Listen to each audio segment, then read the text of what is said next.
ನಮಸ್ಕಾರ. Praise the lord Jesus.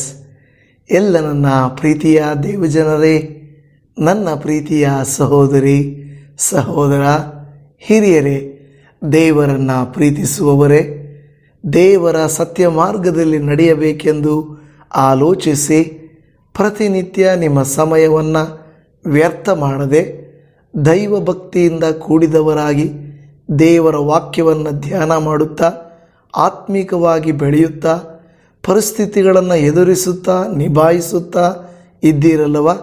ಕರ್ತನಾದ ಯೇಸು ಕ್ರಿಸ್ತನ ಕೃಪೆಯು ಸಮಾಧಾನ ಆಶೀರ್ವಾದವು ನಿಮಗೂ ನಿಮ್ಮ ಕುಟುಂಬಗಳಿಗೂ ಉಂಟಾಗಲಿ. ಹೇಗಿದ್ದೀರಾ? ಚೆನ್ನಾಗಿದ್ದೀರಾ? ದೇವರ ವಾಕ್ಯವನ್ನು ಧ್ಯಾನ ಮಾಡಲಿಕ್ಕೆ ಹೋಗೋಣ. ಪ್ರಿಯ ದೇವಜನವೇ, ನಮ್ಮ ಜೀವಿತದಲ್ಲಿ ಈ ಕಾಲಘಟ್ಟದಲ್ಲಿ ನಮಗೆ ಮೇಲಾಗಬೇಕು, ಶುಭ ನಡೆಯಬೇಕು, ಇವರು ಚೆನ್ನಾಗಿರಬೇಕೆಂದು ಆಶಿಸುವವರಿಗಿಂತ, ಆ ರೀತಿ ಆಶಿಸುವವರಿಗಿಂತ ನಮ್ಮ ಕೇಡನ್ನು ಬಯಸುವವರು ಅನೇಕ ಜನರು ಇರುತ್ತಾರೆ. ಹಾಗಾದರೆ ದೇವರ ವಾಕ್ಯ ಇವತ್ತು ನಮಗೆ ಹೇಳೋದೇನೆಂದರೆ, ಜನರು ನಮಗೆ ಕೇಡಾಗಬೇಕೆಂದು ಅಶುಭವನ್ನು ಕೋರಿದರೂ ಕೂಡ ಆ ಅಶುಭ, ಇಲ್ಲವೇ ಆ ಶಾಪ, ಇಲ್ಲವೇ ಆ ಮಾಟಮಂತ್ರದ ಕೃತ್ಯಗಳು, ಇಲ್ಲವೇ ನಮಗೆ ವಿರೋಧವಾದ ಕೃತ್ಯಗಳು ನಮಗೆ ಹೇಗೆ ಆಶೀರ್ವಾದಕರವಾಗುತ್ತವೆ, ಆಗಬೇಕು ಎಂಬುದನ್ನು ಈ ದಿನ ನಾವು ವಾಕ್ಯದಿಂದ ತಿಳಿದುಕೊಳ್ಳೋಣ. ಹಾಗಾದರೆ ಬನ್ನಿ, ಈ ದಿನದ ಮುಖ್ಯವಾದಂಥ ದೇವರ ವಾಕ್ಯವನ್ನು ಓದಿಕೊಳ್ಳೋಣ. ಆದಿಕಾಂಡ ಗ್ರಂಥ ಅದರ 50ನೇ ಅಧ್ಯಾಯ ಅದರ 19-20 ವಾಕ್ಯದಲ್ಲಿ, ನೀವಂತೂ ನನಗೆ ಕೇಡಾಗಬೇಕೆಂದು ಎಣಿಸಿದ್ದೀರಿ, ಆದರೆ ದೇವರು ಮೇಲಾಗಬೇಕೆಂದು ಸಂಕಲ್ಪಿಸಿದನು. ಆಮೇನ್. ಹಾಲೆಲೂಯ. ಪ್ರೀತಿಯ ದೇವಜನವೇ, ಇದು ಯಾರ ಬಗ್ಗೆ, ಯಾಕೆ, ಏನು ಎಂಬುದು ನಿಮಗೆ ಚೆನ್ನಾಗಿ ಗೊತ್ತಿದೆ. ಒಡ ಹುಟ್ಟಿದವರಿಂದಲೇ ತಿರಸ್ಕರಿಸಲ್ಪಟ್ಟು, ವಿರೋಧಿಸಲ್ಪಟ್ಟು, ಅವನನ್ನು ಬಾಧಿಸಲ್ಪಟ್ಟು, ಅವನನ್ನು ಮಾರಿ ಅವನಿಗೆ ಕೇಡಾಗಬೇಕೆಂದು ಹರಿಸಿದ ಆತನ 10 ಜನ ಅಣ್ಣಂದಿರು. ಒಬ್ಬರಲ್ಲ, ಇಬ್ಬರಲ್ಲ, 3 ಜನ ಅಲ್ಲ, 10 ಜನರು ಆ ಯೋಸೇಫನನ್ನು ವಿರೋಧಿಸಿದವರು. ದೇವಜನವೇ, ಅನೇಕ ಸಂದರ್ಭಗಳಲ್ಲಿ ನಮಗೆ ಕೇಡಾಗಬೇಕಾಗಿರುವಂಥ ಪರಿಸ್ಥಿತಿಗಳು ಬರುತ್ತವೆ. ಈ ದಿನ ಈ ವಾಕ್ಯವನ್ನು ನೀವು ಕೇಳುತ್ತಾ ಇದ್ದೀರಾ, ನಿಮಗೆ ಅನೇಕ ಕೇಡುಗಳೇ ಸಂಭವಿಸುತ್ತಾ ಬರುತ್ತವೆ ಹೊರತು ಮೇಲು ಸಂಭವಿಸುವುದಿಲ್ಲ. ಒಂದು ವೇಳೆ ಕೆಲವು ಕೇಡುಗಳು ಎಲ್ಲೋ ಒಂದು ಮೇಲಾದ ಕಾರ್ಯ. ಅಶುಭ ಅಶುಭ ಅಶುಭ ಯಾವಾಗಲೂ ಒಂದು ಶುಭ, ಯಾವಾಗಲೂ ಸೋಲು ಸೋಲು, ಸಂಕಟ ಯಾವಾಗಲೂ ಒಂದು ಸಂತೋಷದ ಕೃತ್ಯ. ಈ ರೀತಿಯಾಗಿ ಇರುವಾಗ ದೇವರು ಹೇಳುವಂಥ ಮಾತು, ನಿಮಗೆ ಆಗುತ್ತಿರುವ ಕೇಡುಗಳು, ನಿಮಗೆ ಸಂಭವಿಸುತ್ತಿರುವ ವಿರೋಧಗಳು ನಿಮ್ಮ ಜೀವಿತಕ್ಕೆ ಒಳ್ಳೆಯವು ಆಗಬೇಕಾ? ಅವು ಶುಭವಾಗಬೇಕಾ? ಹಾಗಾದರೆ ನೀವು ಏನು ಮಾಡಬೇಕು ಎಂಬುದನ್ನು ನಮಗೆ ಇವತ್ತಿನ ವಾಕ್ಯವು ಕಲಿಸಿಕೊಡುತ್ತದೆ. 1928 ಇಸ್ವಿಯಲ್ಲಿ ಲಂಡನ್, ಈಗಿನ ಇಂಗ್ಲೆಂಡ್ನ ಲಂಡನ್ನ, ಈಗಲೂ ಲಂಡನ್, ಅದು ಇಂಗ್ಲೆಂಡ್ ದೇಶದ ಲಂಡನ್ ಪಟ್ಟಣದಲ್ಲಿ 1928ರಲ್ಲಿ ಒಬ್ಬ ವ್ಯಕ್ತಿ ಒಂದು ಪ್ರಯೋಗ ಶಾಲೆ, ಅಂದರೆ ಸೈನ್ಸ್ ಲ್ಯಾಬ್ ಅಂತ ಹೇಳ್ತಾರೆ, ಆ ಪ್ರಯೋಗ ಶಾಲೆಯಲ್ಲಿ ಏನು ಮಾಡ್ತಾರೆ ಅಂದರೆ, ಒಂದು ವಿಧವಾಗಿ ಏನು ಮಾಡ್ತಾರೆ ಅಂದರೆ, ಅಲ್ಲೆಲ್ಲ ಅಸ್ತವ್ಯಸ್ತವಾಗಿ ಬಿದ್ದಿರುವಂಥ ಒಂದು ಪ್ರಯೋಗ ಶಾಲೆ, ಆ ಒಂದು ಮೇಜಿನ ಮೇಲೆ ಇಟ್ಟಿರುವಂಥ ಕೆಲವು ಏನಂದರೆ ಕೆಲವು ಪಾತ್ರೆಗಳು ಇವೆಲ್ಲ ಇಟ್ಟಿದ್ದರು. ಅಲ್ಲಿ ಏನು ಮಾಡಿದರು, ಒಂದು ಹಸಿ ಶಿಲೀಂಧ್ರ ಮೋಲ್ಡ್ ಅನ್ನುವಂಥದ್ದು ಅಲ್ಲಿ ಬೆಳೆದಿತ್ತು. ಅದು ಏನೋ ಒಂದು ತಯಾರು ಮಾಡೋಕ್ಕೆ ಹೋಗಿಬಿಟ್ಟು ಅವರು ಅದನ್ನಾಗಿ ಬಿಟ್ಬಿಟ್ಟಿದ್ರು. ಬಂದು ನೋಡುವಾಗ ಅಸಡ್ಡೆ ಮಾಡಲ್ಪಟ್ಟು ಆ ಬಿಟ್ಬಿಟ್ಟಿದ್ದಂಥ ಶಿಲೀಂಧ್ರದಲ್ಲಿ ಅಲ್ಲಿ ನಾವು ನೋಡುತ್ತೇವೆ ಒಂದು ಹಾನಿಕರ ಬ್ಯಾಕ್ಟೀರಿಯಾಗಳು, ಏನು ಹಾನಿಕರ ಬ್ಯಾಕ್ಟೀರಿಯಾಗಳಿದ್ದವು, ಸತ್ತೋಗಿದ್ದವು. ಅಂದರೆ ಅವನು ಕಂಡುಹಿಡಿಯಬೇಕು ಅಂತ ಮಾಡಲಿಲ್ಲ, ಏನೋ ಮಾಡೋಕ್ಕೆ ಹೋಗಿ ಅಲ್ಲಿ ಬಿಟ್ಬಿಟ್ಟು ಎಲ್ಲ ಕೊಳತೋಗಿ ಇಟ್ಟಿದ್ದ. ಆ ಬ್ಯಾಕ್ಟೀರಿಯಾದ ಹತ್ರ ಅದರ ಸುತ್ತಲೂ ಏನು ಬ್ಯಾಕ್ಟೀರಿಯಾಗಳು ಸತ್ತೋಗಿದ್ವು. ಅಂದರೆ ಆ ರೀತಿ ಬೇಜವಾಬ್ದಾರಿತನ ಇಲ್ಲವೇ ಬೇಡ ಅಂತ ಬಿಟ್ಟಂಥದ್ದನ್ನು ಅಲ್ಲಿ ನಾವು ನೋಡುತ್ತಾ ಇದ್ದೇವೆ. ಅವನೇನು ಮಾಡಿದ, ಅದು ಒಳ್ಳೆ ಪ್ರಯೋಜನಕರವಾದದ್ದು. ಅದೇ ಅವನ ಹೆಸರು ಅಲೆಕ್ಸಾಂಡರ್ ಫ್ಲೆಮಿಂಗ್ ಅನ್ನುವಂಥದ್ದನ್ನು ನಾವು ನೋಡ್ತಾ ಇದ್ದೇವೆ. ಈ ಒಂದು ಸಣ್ಣ ತಪ್ಪಿನಿಂದ ಆದಂಥ ಆವಿಷ್ಕಾರ ಮುಂದಿನ ದಿನಗಳಲ್ಲಿ ಲಕ್ಷಾಂತರ ಕೋಟ್ಯಾಂತರ ಜೀವಿತಗಳನ್ನು ಏನಾಯಿತು, ಅದು ಕಾಪಾಡುವಂತೆ ಆಯಿತು ಅಂತ ನಾವು ನೋಡುತ್ತಾ ಇದ್ದೇವೆ. ಹೀಗೆ ಕೆಲವು ಕೇಡಾಗಬೇಕಾಗಿರುವಂಥವುಗಳು ಮೇಲಾಗಿವೆ. ಉದಾಹರಣೆಗೆ ಮೈಕ್ರೋವೇವ್ ಓವೆನ್ ಅನ್ನುವಂಥದ್ದು, ಬಿಸಿ ಮಾಡ್ತಾರಲ್ವ, ಈ ಮೈಕ್ರೋ ಓವೆನ್ ಏನು ಮಾಡ್ತಾರಂದರೆ, ಈ ಒಂದು ಪರ್ಸಿ ಸ್ಪೆನ್ಸರ್ ಅನ್ನುವಂಥ ಒಬ್ಬ ವ್ಯಕ್ತಿ ಏನು ಮಾಡ್ತಾ, ಅವನ ಹತ್ರ ಒಂದು ರಾಡರ್ ಇತ್ತು. ಅವನೇನೋ ತಯಾರು ಮಾಡ್ತಾ ಇದ್ದಾಗ ಮೇಲ್ಗಡೆ ಪಾಕೆಟಲ್ಲಿ ಒಂದು ಚಾಕ್ಲೇಟ್ ಇಟ್ಕೊಂಡಿದ್ದ. ಅದರೊಳಗಡೆ ಬಿದ್ದಾಗ ಅದೇನಾಯಿತು, ಬಿಸಿಯಾಗಿ ಕರಗೋಯಿತು. ಆವಾಗಲಿಂದಲೂ ಆ ಪಾತ್ರೆಗಳನ್ನು ಇಟ್ಟು ಬಿಸಿ ಮಾಡೋದಕ್ಕೆ ಅದನ್ನು ತಯಾರು ಮಾಡ್ತಾಯಿದ್ರು. ಇನ್ನೊಂದು ಎಕ್ಸ್ರೇ ಮಾಡುವಂಥದ್ದು. ಈ ಎಕ್ಸ್ರೇ ಮಾಡುವಂಥದ್ದು ವಿಲ್ಮೆನ್ ರಾಂಟಂಗನ್ ಎನ್ನುವಂಥ ವಿಜ್ಞಾನಿ ಕತ್ತಲೆ ಕೋಣೆಯಲ್ಲಿ ಪ್ರಯೋಗ ಮಾಡ್ತಾ ಇದ್ದಾಗ ದೂರದ ಒಂದು ಪರದೆ ಮೇಲೆ ಒಂದು ಬೆಳಕು ಬಿದ್ದು ಆ ವಿಕಿರಣಗಳ ಪರಿಣಾಮ ಆ ವೈದ್ಯ ಲೋಕದಲ್ಲಿ ಅದು ಎಕ್ಸ್ರೇ ಆಗಿ ಮಾರ್ಪಟ್ಟಿತು. ಐಸ್ ಕ್ರೀಮ್ ಕೋನು ಈ ಥರ ಕೆಲವು ನಾನು ನೋಡ್ತಾ ಇದ್ದೆ. ಈ ಮೈಕ್ರೋ ಓವೆನ್ನು ಇಲ್ಲವೇ ಎಕ್ಸ್ರೇ, ಐಸ್ ಕ್ರೀಮ್ ಕೋನು, ಈ ರೀತಿಯಾಗಿ ಪೆನ್ಸಿಲಿನ್ನು, ಇವೆಲ್ಲವೂ ಬೈ ಮಿಸ್ಟೇಕು ಏನೋ ಮಾಡೋಕ್ಕೋಗಿ ಏನೋ ಆಗಿ ಅವು ಪ್ರಯೋಜನಕ್ಕೆ ಬಂದವು. ಈಗ ನಾನು ಆಲೋಚನೆ ಮಾಡ್ತಾ ಇದ್ದೆ, ನಮ್ಮ ಜೀವಿತದಲ್ಲಿ ಕೆಲವರು ಶಾಪ ಹಾಕ್ಬೋದು, ಕೆಲವರು ನಮಗೆ ವಿರೋಧವಾಗಿ ಮಾಟಮಂತ್ರ ಮಾಡಿಸ್ಬೋದು, ನಮಗೆ ತೊಂದರೆ ಮಾಡಿಸ್ಬೋದು.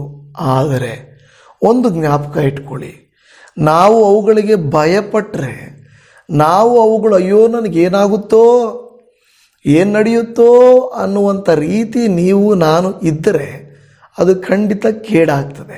ಆದರೆ ಆ ಕೇಡನ್ನು ಕೂಡ ನಾವು ಮೇಲನ್ನಾಗಿ ನಾವು ಪ್ರಯತ್ನ ಮಾಡಿಕೊಳ್ಳಬೇಕು. ನಮಗೆ ವಿರೋಧವಾಗಿ ಕಲ್ಪಿಸಲ್ಪಟ್ಟಂಥ ಆಯುಧಗಳನ್ನು ನಾವು ನಮಗೆ ಪ್ರಯೋಜನಕರವಾದ ಆಯುಧಗಳನ್ನಾಗಿ ತಯಾರು ಮಾಡಿಕೊಳ್ಳಬೇಕು. ಯಾರಾದರೂ ನಮ್ಮ ವಿರೋಧವಾಗಿ ಕಲ್ಲುಗಳನ್ನು, ನಮ್ಮ ವಿರೋಧವಾಗಿ ಯಾವುದನ್ನು ಹಾಕಿದ್ರೆ ಅದನ್ನು ನಾವು ಪ್ರಯೋಜನ ಮಾಡಿಕೊಳ್ಬೇಕು, ಹೊರತು ನಾವು ಭಯಪಡಬಾರ್ದು. ಭಯಪಟ್ಟರೆ ಆಪತ್ತು ಕಟ್ಟಿಟ್ಟ ಬುತ್ತಿ. ಈಗ ಈ ಯೋಸೇಫನ ವಿಷಯದಲ್ಲಿ ನಾವು ನೋಡಿದರೆ, ಆ ಯೋಸೇಫನು ಹೇಳುತ್ತಾ ಇದ್ದಾನೆ, ನೀವಂತೂ ನನಗೆ ಕೇಡಾಗಬೇಕೆಂದು ನೀವು ಏನು ಮಾಡಿದ್ರಿ, ಎಣಿಸಿದ್ರಿ, ಪ್ಲ್ಯಾನ್ ಮಾಡಿದ್ರಪ್ಪ.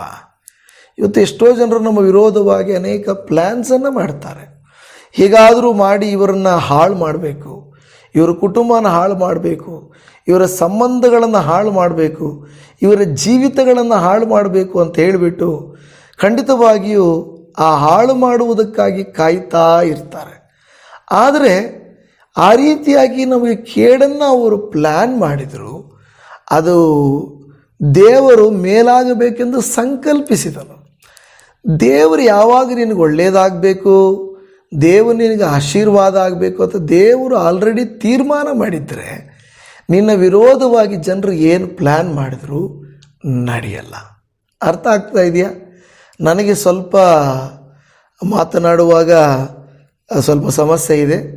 ಡಾಕ್ಟರ್ ಹೇಳಿದ್ದಾರೆ, ನೀವು ಈ ಕಂಡೀಷನಲ್ಲಿ ಮಾತನಾಡುವಾಗ ಅನೇಕ ವಿಷಯಗಳನ್ನು ನೀವು ಮರೆತು ಹೋಗ್ತೀರಾ, ಪ್ಲಸ್ ನೀವೇನು ಮಾತಾಡ್ತಾ ಇದ್ದೀರಾ ನಿಮಗೆ ಗೊತ್ತಾಗಲ್ಲ, ಅದು ಸ್ವಲ್ಪ ತಲೆ ಸುತ್ತು ಅಂತೆಲ್ಲ ಹೇಳಿದ್ದಾರೆ. ಅದರ ಬಗ್ಗೆ ನಾನು ವಿವರವಾಗಿ ನಿಮ್ಮ ಹತ್ರ ಮಾತಾಡ್ತೇನೆ. ಆದರೆ ನನಗನಿಸಿದ ಹಾಗೆ ಗೊತ್ತಿಲ್ಲ, ಈ ದಿನಗಳ ಮೆಸೇಜ್ಗಳು ಸ್ವಲ್ಪ ಹೇಗಿದ್ದಾವೆ ನನಗೆ ಗೊತ್ತಿಲ್ಲ, ನೀವೇ ಹೇಳಬೇಕು. ನಾನಂತೂ ಹೇಳುವಾಗ ನನ್ನ ತಲೆ ಅಷ್ಟು ಕಾನ್ಸಂಟ್ರೇಷನ್ ಇಲ್ಲ, ಸತ್ಯವಾಗಿ ಹೇಳ್ತಾ ಇದ್ದೀನಿ. ಆದರೆ ನನಗನ್ನಿಸ್ತಾ ಇದೆ ದೇವರು ನಿಮ್ಮೊಟ್ಟಿಗೆ ಮಾತಾಡ್ತಾ ಇದ್ದಾರೆ ಅಂತ. ನಾನು ಸತ್ಯ ಹೇಳ್ತಾ ಇದ್ದೀನಿ, ಸುಳ್ಳಾಗಿ ನಾನು ಇದನ್ನು ಹೇಳ್ತಾ ಇಲ್ಲ. ನಾನು ಹೇಳಿದಂಥ ಪಾಯಿಂಟ್ಸು ನಾನು ಮತ್ತೆ ಕರೆಕ್ಟಾಗಿ ಹೇಳಿದ್ದೀನ ಇಲ್ಲವೋ ಅನ್ನೋದು ಕೂಡ ನನಗೆ ಅದು ಕಾನ್ಸಂಟ್ರೇಷನ್ ಮಾಡೋಕ್ಕಾಗ್ತಾ ಇಲ್ಲ. ಆದರೂ ದೇವರ ಮಹಾಕೃಪೆ, ನಿಮ್ಮೊಟ್ಟಿಗೆ ಬಹಳ ಪ್ರಯತ್ನ ಮಾಡಿ ವಾಕ್ಯ ಸಂದೇಶಗಳನ್ನು ಹೇಳ್ತಾ ಇದ್ದೇನೆ. ನನಗೋಸ್ಕರ ಪ್ರಾರ್ಥನೆ ಮಾಡಿ. ಸರಿ, ಈಗ ಹೋಗೋಣ. ಏನು ಟಾಪಿಕ್ ಮಾತಾಡ್ತಾ ಇದ್ದೀವಿ? ನಮಗೆ ಅವರು ಕೇಡಾಗಬೇಕೆಂದು ಎಣಿಸಿದರು, ದೇವರು ಮೇಲಾಗಬೇಕೆಂದು ಸಂಕಲ್ಪಿಸಿದರು. ಈಗ ದೇವರ ಸಂಕಲ್ಪ ನೆರವೇರುವುದು ಹೊರತು ಮನುಷ್ಯರ ಪ್ಲ್ಯಾನ್ಸ್ ನೆರವೇರಲ್ಲ. ಆದರೆ ಪ್ಲ್ಯಾನ್ಸ್ ಮಾಡ್ತಾರೆ ಅವರು, ಇಲ್ಲ ಅಂತಲ್ಲ. ಅವರು ನಮಗೆ ವಿರೋಧವಾಗಿ ಪ್ಲ್ಯಾನ್ಗಳನ್ನು ಮಾಡ್ತಾರೆ. ಆದರೆ ದೇವರು ನಿನ್ನನ್ನು ಈ ಸ್ಥಿತಿಗೆ ತರಬೇಕು, ನಿನ್ನನ್ನು ಉನ್ನತಿಗೆ ತರಬೇಕು ಅಂತ ದೇವರು ಆಲೋಚಿಸಿದರೆ ಅದು ಯಾರೂ ತಡೆಯೋಕ್ಕಾಗಲ್ಲ ಅಂತ ದೇವರು ವಾಕ್ಯ ಹೇಳುತ್ತಾ ಇದ್ದಾರೆ. ನಾನು ಹೇಳಿದ ಹಾಗೆ ಅಲೆಕ್ಸಾಂಡರ್ ಫ್ಲೆಮಿಂಗ್ ಅನ್ನುವಂಥವರು ಈ ಒಂದು ಪೆನ್ಸಿಲಿನ್ ಒಂದು ಇಂಜೆಕ್ಷನನ್ನು ಕಂಡುಹಿಡಿದಿದ್ದು ಅದೇ ರೀತಿಯಾಗಾಯಿತು. ಕೆಲವು ಸಂದರ್ಭದಲ್ಲಿ ನಮಗೆ ಜನರು ನಮ್ಮವರೇ, ಸ್ವಂತದವರೇ, ನಮಗೆ ಬೇಕಾದವರೇ ನಮಗೆ ವಿರೋಧವಾದಂಥ ಕೃತ್ಯಗಳನ್ನು ಕೆಲವರು ಪ್ಲ್ಯಾನ್ ಮಾಡುವಾಗ ನಮಗೆ ಅದು ತತ್ಕಾಲಕ್ಕೆ ಬಹಳ ನೋವು ಅನಿಸುತ್ತೆ. ನೋಡಿದ್ರೆ ನನ್ನ ಒಡ ಹುಟ್ಟಿದವರೇ, ನನ್ನ ಅಕ್ಕಪಕ್ಕದವರೇ, ನನ್ನ ಜೊತೆಯಲ್ಲಿ ಕೆಲಸ ಮಾಡುವವರೇ, ನನ್ನ ಹೆಂಡತಿನೇ, ನನ್ನ ಗಂಡನೇ, ನನ್ನ ಹೊಟ್ಟೆಯಲ್ಲಿ ಹುಟ್ಟಿದ ಮಕ್ಕಳೇ, ನನ್ನನ್ನು ಹೆತ್ತ ತಂದೆ ತಾಯಿಗಳೇ ನನಗೆ ಈ ರೀತಿಯಾಗಿ ಮಾಡ್ತಾ ಇದ್ದಾರಲ್ಲಪ್ಪ ಅನ್ನುವಂಥದ್ದು ಕೆಲವು ಸಾರಿ ಕೆಲವರಿಗೆ ಇರಬಹುದು. ಆದರೆ ಅದು ಕಷ್ಟಾನುಭವ ಬಹಳ ನೋವು ತರಿಸ್ತದೆ. ಆದರೆ ದೇವ್ರ ವಾಕ್ಯ ಏನು ಹೇಳುತ್ತೋ ಗೊತ್ತಾ? ಕೀರ್ತನೆಗಳ ಗ್ರಂಥದಲ್ಲಿ 119ನೇ ಕೀರ್ತನೆ 71ನೇ ವಾಕ್ಯದಲ್ಲಿ ಕಷ್ಟಾನುಭವವು ಹಿತಕರವಾಯಿತು, ಅದರಿಂದಲೇ ನಿನ್ನ ನಿಬಂಧನೆಗಳನ್ನು ಕಲಿತೆನು.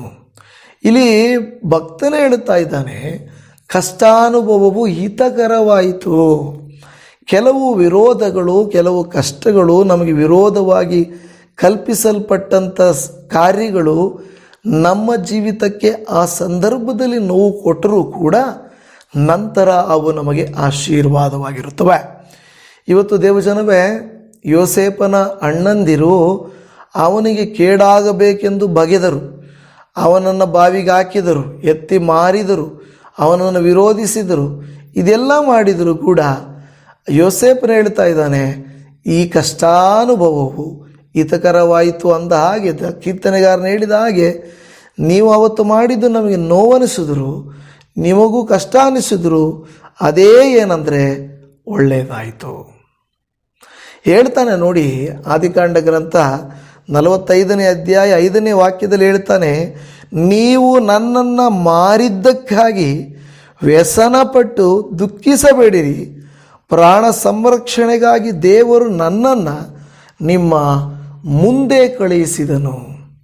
ಹೇಳ್ತಾ ಇರುವಂಥ ಮಾತೇನೆಂದರೆ, ಆ ಯೋಸೇಫನ ಹೇಳ್ತಾ ಇದ್ದಾರೆ, ನೀವು ನನ್ನನ್ನು ಮಾರಿದ್ದಕ್ಕಾಗಿ ವ್ಯಸನಪಟ್ಟು ದುಃಖ ಪಡಬೇಡ್ರಿ. ಕೆಲವು ಸಾರಿ ಅವರು ಆ ಟೈಮಲ್ಲಿ, ಅಯ್ಯೋ ನಾವು ಮಾಡಬಾರ್ದಾಗಿತ್ತಪ್ಪ, ನನ್ನ ಒಡ ಹುಟ್ಟಿದವರು ನೀನು, ನಿನಗೆ ನಾವು ಯಾಕೆ ಈ ರೀತಿ ಮಾಡಿದ್ವಿ, ನಾವು ಈ ಥರ ಮಾಡಬಾರ್ದಾಗಿತ್ತು. ಕೆಲವು ಸಾರಿ ಎಲ್ಲ ಮಾಡಿದ ಮೇಲೆ ನಮಗೆ ಅನ್ನಿಸ್ತದೆ, ನಾನು ಈ ಥರ ಮಾಡಬಾರ್ದಾಗಿತ್ತು ಅಲ್ವಾ, ನಾನು ಈ ಥರ ನಡ್ಕೋಬಾರ್ದಾಗಿತ್ತು, ನಾನು ಮಾಡಿದ್ದು ತಪ್ಪೆ, ನಾನು ಆ ರೀತಿ ನಿಮಗೆ ವಿರೋಧವಾಗಿ ಮಾತಾಡಿದ್ದು ತಪ್ಪೆ ಎಲ್ಲ ಮುಗಿದ ಮೇಲೆ ಬಂದು ಹೇಳ್ತಾರೆ. ಆವಾಗ ನಮಗೆ ಹೆಂಗೆ ಅನಿಸುತ್ತಂದರೆ, ಆವಾಗ ನೀವು ಮಾಡಿದ ಗಾಯ, ಆವಾಗ ನೀವು ಕೊಟ್ಟ ಏಟು, ಆವಾಗ ನೀವು ಮಾಡಿದಂಥ ಮೋಸ, ಅದು ನಮ್ಮ ಜೀವಿತಕ್ಕೆ ದೊಡ್ಡ ಪರಿಣಾಮ ಬೀರಿತು. ನಾವು ಕೆಲವು ಸಾರಿ ಕಕ್ಷೆ ಹೇಳ್ತೇವೆ. ಕಕ್ಷೆ ಅಂದರೆ ಕೋಪ ಮಾಡಿಕೊಂಡು, ನಿಮ್ಮಿಂದನೇ ನಾನು ಆ ಸ್ಥಿತಿಗೆ ಹೋದೆ ಅಂತ.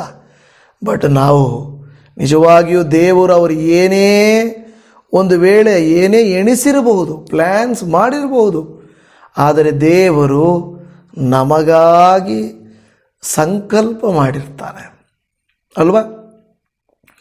ಯೋಸೇಫನ ಆ ನೋವು ಅನುಭವಿಸಿದ್ದನ್ನು ನೆನೆಸ್ಕೊಂಡು ಈಗ ದುಃಖ ಪಡಬೇಡ್ರಿ. ಇವಾಗ ಏನು ದುಃಖ ಪಡ್ತೀರಾ? ನೀವು ಆವಾಗ ಮಾಡಿದ್ದು ನಿಮಗೆ ಈಗ ದುಃಖ ತರ್ಬೋದು, ಆದರೆ ದೇವರು ಬೇರೆಯೇ ಪ್ಲ್ಯಾನ್ ಮಾಡಿಟ್ಟಿದ್ದರು. ಇವತ್ತು ದೇವ ಸಹೋದರಿ ಸಹೋದರ, ನಿಮ್ಮ ಜೀವಿತದಲ್ಲಿ ಖಂಡಿತ ಏನೋ ಒಂದು ಮಾಡಲಿಕ್ಕೆ ಹೋಗಿ ಏನೋ ಆಗಿರ್ಬೋದು. ನೀವು ಅಂದ್ಕೊಳ್ತಾ ಇರ್ಬೋದು, ನಾನು ಇನ್ನೂ ಚೆನ್ನಾಗಿ ಇದ್ದಿರ್ಬೋದಾಗಿತ್ತು, ಇನ್ನೂ ದೊಡ್ಡದಾಗಿರ್ಬೋದಾಗಿತ್ತು, ಹಂಗಿರ್ಬೋದಾಗಿತ್ತು. ನೆನೆಸ್ಬೇಡ್ರಿ, ದೇವರು ಕೇಡಾಗಬೇಕಾಗಿತ್ತೋ ಏನೋ, ದೇವರು ಆ ಕೇಡಿಗೆ ಒಳಪಡಿಸದೆ ನಿಮ್ಮನ್ನು ಮೇಲಿಗೆ ಒಳಪಡಿಸಿದ್ದಾನೆ. ಇವತ್ತು ಇನ್ನೂ ಕಷ್ಟದಲ್ಲಿ ನೀವಿರಬಹುದು, ಚಿಂತೆ ಮಾಡಬೇಡಿ. ಅವರು ಮಾಡಿದ ಕೃತ್ಯಕ್ಕೆ ತಕ್ಕಂತೆ ನೀವು ಹೀನ ಸ್ಥಿತಿಯಲ್ಲಿರಬಹುದು, ಆದರೆ ದೇವರು ನಿಮಗಾಗಿ ಒಂದು ಮೇಲನ್ನು ಏರ್ಪಡಿಸಿಟ್ಟಿರುತ್ತಾನೆ. ಅಲ್ಲೇ ಇದ್ದಿದ್ದರೆ ಯೋಸೇಫನು ಊಟಕ್ಕಿಲ್ಲದೆ ಅಣ್ಣಂದಿರಿಂದ ತಿರಸ್ಕರಿಸಲ್ಪಟ್ಟು ನೋವು ಅನುಭವಿಸಲ್ಪಡ್ತಾ ಇದ್ದ. ಆದರೆ ಇಲ್ಲಿಗೆ ಬಂದು ಅನೇಕ ಪ್ರಾಣ ರಕ್ಷಣೆಯನ್ನು ಮಾಡುವಂತೆ ಆದನು. ಇವತ್ತು ಕೆಲವು ನೋವುಗಳು, ಕೆಲವು ಕಷ್ಟಾನುಭವಗಳು ಹಿತಕರವಾಗುತ್ತವೆ. ಇವತ್ತು ನಿಮ್ಮ ಕಷ್ಟಾನುಭವ ನಾಳೆ ಹಿತವನ್ನು ತಂದುಕೊಡುತ್ತವೆ, ನಾಳೆ ನಿಮಗೆ ಹಿತವನ್ನು ತಂದೇ ತರುತ್ತವೆ. ಇಷ್ಟಕ್ಕೂ ಇಲ್ಲಿ ನಾವು ನೋಡುತ್ತಾ ಇದ್ದೇವೆ, ಯಾಕೆ ಅವರು ಯೋಸೇಫನನ್ನು ಮಾರಿದರು, ಯಾಕೆ ಅವರು ವಿರೋಧಿಸಿದರು ಅಂತ ನೀವು ನೋಡುವಾಗ ಆದಿಕಾಂಡ 37ನೇ ಅಧ್ಯಾಯ 4ನೇ ವಚನದಲ್ಲಿ, ಅವನ ತಮ್ಮಂದಿರು ನಮ್ಮ ತಂದೆ ತನ್ನ ಎಲ್ಲ ಮಕ್ಕಳಿಗಿಂತಲೂ ಇವನನ್ನೇ ಹೆಚ್ಚಾಗಿ ಪ್ರೀತಿಸುತ್ತಾನೆಂದು ನೋಡಿ ಯೋಸೇಫನನ್ನು ಹಾಗೆ ಮಾಡಿ ಅವನೊಡನೆ ಸ್ನೇಹ ಭಾವದಿಂದ ಮಾತನಾಡಲಾರದೆ ಹೋದರು. ಅವನೊಂದಿಗೆ ಸ್ನೇಹ ಭಾವದಿಂದ ಮಾತನಾಡಲಾರದೆ ಹೋದರು. ಒಂದು ಕಹಿ ಹೃದಯದಲ್ಲಿ ಇದ್ದರೆ, ಒಂದು ಮನಸ್ಸಿನಲ್ಲಿ ಬೇಸರಿಕೆ ಒಬ್ಬರ ಮೇಲೆ ಇದ್ದರೆ ನಾವು ಅವರ ಹತ್ರ ಚೆನ್ನಾಗಿ ಮಾತಾಡಲಿಕ್ಕೆ ಆಗೋದೇ ಇಲ್ಲ. ನಮಗೆ ಪ್ರೀತಿ ಇದ್ದರೆ ಅವರೊಟ್ಟಿಗೆ ಚೆನ್ನಾಗಿ ಮಾತಾಡ್ಬೋದು. ದ್ವೇಷ, ಏನು ಅಸೂಯೆ, ಹೊಟ್ಟೆ ಕಿಚ್ಚು ಏನಾದರೂ ನಮ್ಮಲ್ಲಿದ್ದರೆ ಮುಖ ಕೊಟ್ಟು ಕಣ್ಣಲ್ಲಿ ಕಣ್ಣಿಟ್ಟು ನೋಡೋಕ್ಕೆ ಆಗಲ್ಲ. ಏನೋ ಅಂತ ಮಾತಾಡ್ಬೋದು, ಆದರೆ ನೇರವಾಗಿ ಮಾತನಾಡಲಿಕ್ಕೆ ಸಾಧ್ಯವಿಲ್ಲ. ನೋಡಿ, ಅದಕ್ಕೆ ಸ್ನೇಹ ಭಾವದಿಂದ ಮಾತನಾಡಲಾರದೆ ಹೋದರು ಅಂತ ನಾವು ನೋಡುತ್ತಾ ಇದ್ದೇವೆ. ಯಾವಾಗ ಸ್ನೇಹ ಭಾವ ಇಲ್ಲವೋ, ಕೋಪ, ವಿರೋಧ, ಕಕ್ಷೆ ಅವರ ಮೇಲೆ ಇದೆಯೋ, ಅವ್ರಿಗೇನಾದರೂ ಕೇಡು ಮಾಡಬೇಕಂತ ಆಲೋಚನೆ ಮಾಡ್ತಾ ಇರ್ತಾರೆ. ಅದೇ ರೀತಿಯಲ್ಲಿ ಒಳ್ಳೆಯದನ್ನು ಬಯಸಲಿಕ್ಕೆ ಬಂದಿರುವಂಥ ಯೋಸೇಫನನ್ನು, ತಮ್ಮನನ್ನು ಕೇಡಿಗೆ ಒಳಪಡಿಸುವುದನ್ನು ನಾವು ಆದಿಕಾಂಡ ಗ್ರಂಥ 37ನೇ ಅಧ್ಯಾಯ 18 ಮತ್ತು 19, 20ರಲ್ಲಿ ಅವರು ಅವನನ್ನು ದೂರದಿಂದ ನೋಡಿ ಅವನು ತಮ್ಮ ಬಳಿಗೆ ಬರುವಷ್ಟರೊಳಗೆ ಅವನನ್ನು ಕೊಲ್ಲುವುದಕ್ಕೆ ಒಳ ಸಂಚು ಮಾಡಿಕೊಂಡರು. ಅವರು ಒಬ್ಬರಿಗೊಬ್ಬರು, ಅಗೋ ಆ ಕನಸಿನವನು ಬರುತ್ತಾನೆ, ನಾವು ಅವನನ್ನು ಕೊಂದು ಈ ಗುಂಡಿಗಳಲ್ಲಿ ಒಂದರೊಳಗೆ ಹಾಕಿ ದುಷ್ಟ ಮೃಗವು ಅವನನ್ನು ತಿಂದು ಬಿಟ್ಟಿತೆಂದು ಹೇಳೋಣ, ಬನ್ನಿ, ಆಗ ಅವನ ಕನಸುಗಳು ಏನಾಗುವವೋ ನೋಡೋಣ ಎಂದು ಮಾತಾಡಿಕೊಂಡರು. ನೋಡಿದ್ರ, ಅವರು ಒಳಸಂಚು ಏನಾಗಿತ್ತು, ಪ್ಲ್ಯಾನ್ ಏನಾಗಿತ್ತು? ಅವನನ್ನು ನಾವೇನು ಮಾಡೋಣ, ಹಿಡಿದು ಅವನನ್ನು ಕೊಂದು ಒಂದು ಗುಂಡಿಯಲ್ಲಿ ಮುಚ್ಚಿಬಿಟ್ಟು ಯಾವುದೋ ಮೃಗ ತಿಂದಾಕಿದೆ ಅಂತ ಹೇಳಿಬಿಡೋಣ ಅಪ್ಪಗೆ ಅಂತ ಹೇಳಿಬಿಟ್ಟು ಪ್ಲ್ಯಾನ್ ಮಾಡಿಕೊಂಡ್ರು. ಅದೇ ರೀತಿ ಪ್ರಾರಂಭದಲ್ಲಿ ಪ್ಲ್ಯಾನ್ ಮಾಡಿದಂಗೆ ಅವನನ್ನು ಒಡೆದು ಅವನನ್ನು ಬಟ್ಟೆ ಕಿತ್ತು ಅವನನ್ನು ಗುಂಡಿಗೆ ಹಾಕಿದರು. ಆದರೆ ದೇವರ ಪ್ಲ್ಯಾನ್ ಆಲ್ರೆಡಿ, ದೇವರ ಆಲೋಚನೆ ಏನಿತ್ತು, ಅವನು ಐಗುಪ್ತ ದೇಶಕ್ಕೆ ಹೋಗಬೇಕು ಅಂತಿದ್ದ. ಆದರೆ ಐಗುಪ್ತ ದೇಶಕ್ಕೆ ಹೋಗ್ಬೇಕಂತಿದ್ದವನನ್ನು ಗುಂಡಿಯೊಳಗೆ ಮುಚ್ಚಿದ್ರು ಪ್ರಾರಂಭದಲ್ಲಿ. ಆದರೆ ಆ ಸಿಮಿಯೋನನ್ನು ಅವನ ಅಣ್ಣ ಒಬ್ಬನು ಬೇಡ ಬೇಡ, ಇದು ಒಳ್ಳೆಯದಲ್ಲ ಅಂತ ನಡೆಸಿದನು. ದೇವಜನವೇ, ನೋಡಿ, ನಮ್ಮ ಜೀವಿತಗಳಲ್ಲಿ ಕೆಲವು ಸಾರಿ ಕೆಲವು ನಡೆದೇ ಬಿಟ್ಟಿತ್ತು. ದೇವರ ಆಲೋಚನೆ ಐಗುಪ್ತ ದೇಶಕ್ಕೆ ಹೋಗಬೇಕು ಅಂತ ಇಟ್ಟಿದ್ದರೆ ಅದಕ್ಕೆ ಮುಂಚಿತವಾಗಿ ಅವನನ್ನು ಬಾವಿಯೊಳಗೆ ಹಾಕ್ಬಿಟ್ರು. ಆದರೂ ಕೂಡ ದೇವರು ಆಲ್ರೆಡಿ ಮಾಡಿದ ಪ್ಲ್ಯಾನೇ ನಡೆಯುತ್ತೆ ಹೊರತು ಮನುಷ್ಯರ ಪ್ಲ್ಯಾನು ಅಲ್ಲ.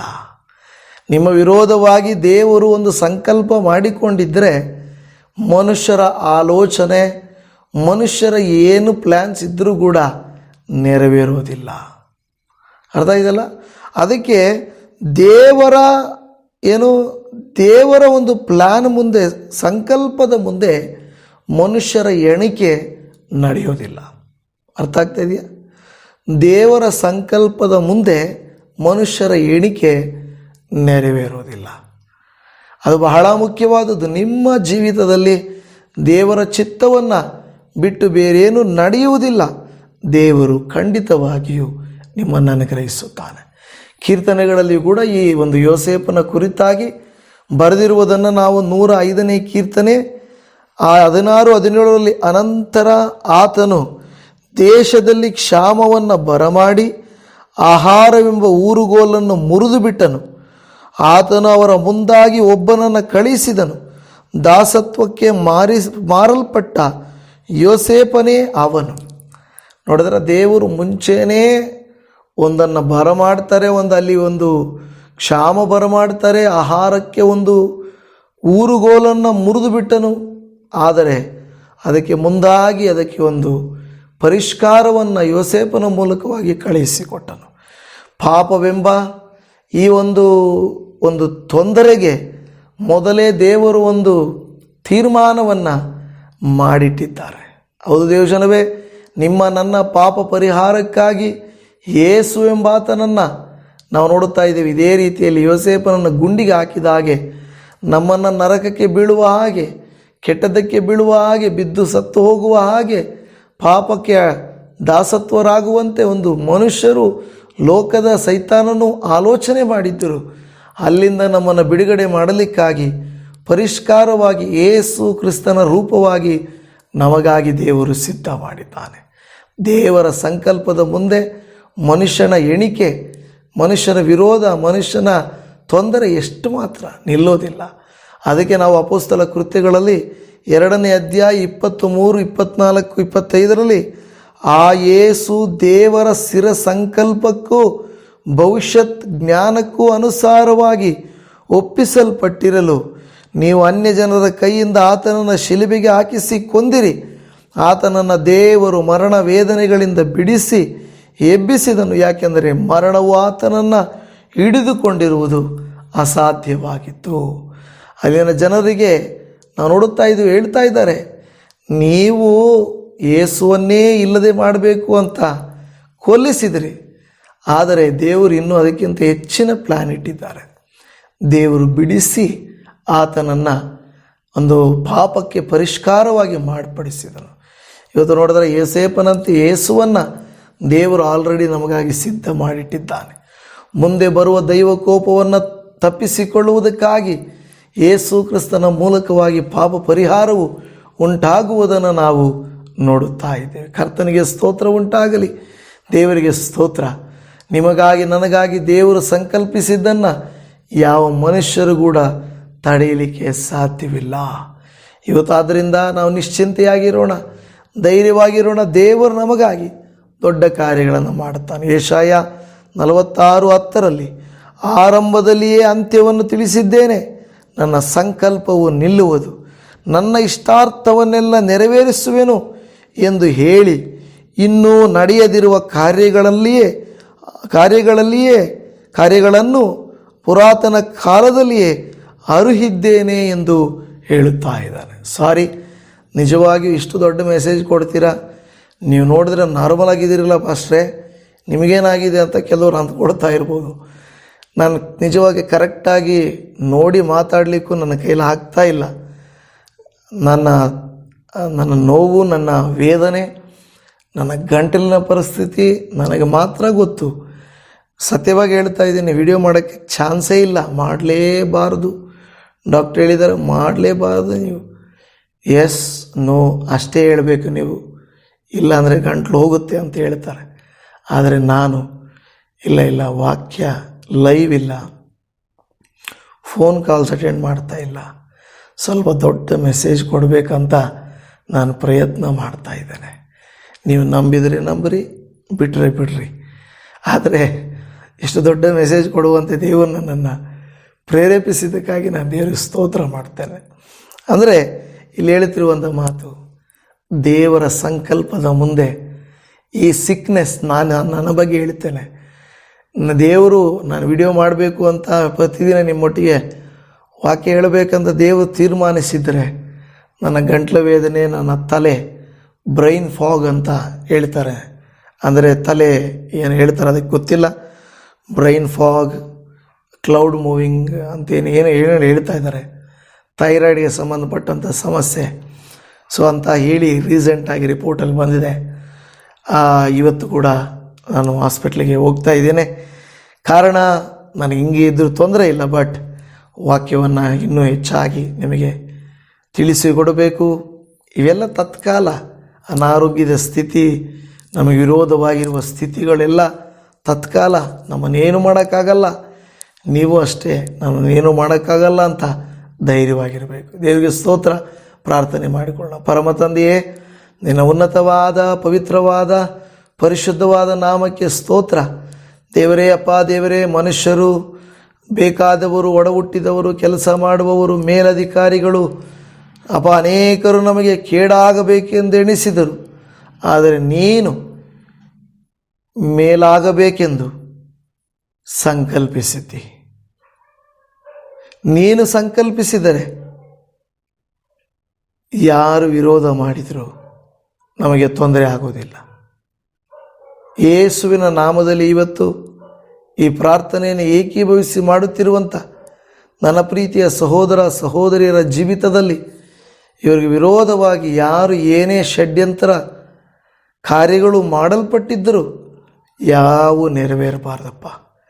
ನಿನ್ನ ಸಂಕಲ್ಪವೇ ನೆರವೇರಬೇಕು. ಯಾವ ಸಮಸ್ಯೆ ಇವನ್ನು ಬಾಧಿಸಬಾರದು. ಏಸು ರಕ್ತದಲ್ಲಿ ಜಯ, ಏಸು ನಾಮದಲ್ಲಿ ಬಿಡುಗಡೆ, ಏಸು ಕ್ರಿಸ್ತನ ನಾಮದಲ್ಲಿ ಆಶೀರ್ವಾದ ಉಂಟಾಗಲಿ ಎಂದು ಬೇಡಿಕೊಳ್ಳುತ್ತಾ ಇದ್ದೇನೆ. ಖಂಡಿತವಾಗಿ ನೀವು ನಮ್ಮ ಮೊರೆಯನ್ನು ಆಲಿಸಿದ್ದೀರಾ, ಸದುತ್ತರವನ್ನು ಕೊಡುತ್ತೀರಾ, ಅದ್ಭುತ ಮಾಡುತ್ತೀರಾ, ಆಶ್ಚರ್ಯಕರವಾದ ಕಾರ್ಯಗಳನ್ನು ಮಾಡಿ ಅತಿಶಯವಾದ ರೀತಿಯಲ್ಲಿ ಇವನ್ನ ನಡೆಸಿ ಯೋಸೇಫನ ಜೀವಿತದಲ್ಲಿ ಸಂಕಲ್ಪಿಸಿದ ಹಾಗೆ ಪಾಪ ಪರಿಹಾರಕನಾದ ಯೇಸುವೇ ನಿಮ್ಮನ್ನು ಇವರು ಮುಂದಾಗಿ ಕಳಿಸಿದ ಹಾಗೆ ನಮ್ಮ ಜೀವಿತದಲ್ಲಿ ನೀನು ದೇವರೇ ಮಾಡಿದ ಪ್ಲ್ಯಾನ್ಸ್ ನಿಂದೆ ನಡೆಯಬೇಕು ಹೊರತು ಬೇರೆಂದಿಲ್ಲಪ್ಪ.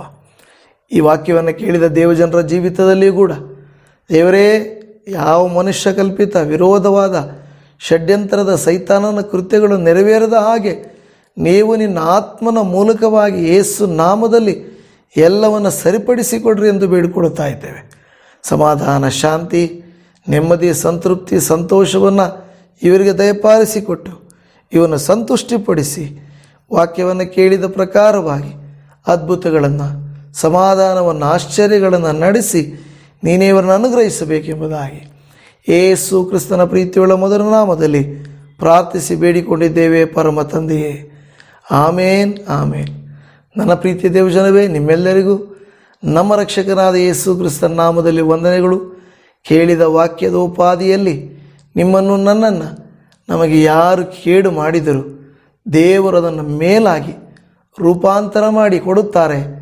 ಧೈರ್ಯವಾಗಿರಿ. ದೇವರು ನಿಮ್ಮನ್ನು, ನಿಮ್ಮ ಕುಟುಂಬಗಳನ್ನು ಹೇರಳವಾಗಿ ಆಶೀರ್ವಾದ ಮಾಡಲಿ. ನಿಮ್ಮೆಲ್ಲರಿಗೂ ಶಲೋಮ್. ಕರ್ತನ ಕೃಪೆ, ಸಮಾಧಾನ, ಆಶೀರ್ವಾದ, ಆರೋಗ್ಯವು ನಿಮ್ಮ ಕುಟುಂಬದೊಟ್ಟಿಗಿರಲಿ. ಶಲೋಮ್. ಆಮೇನ್.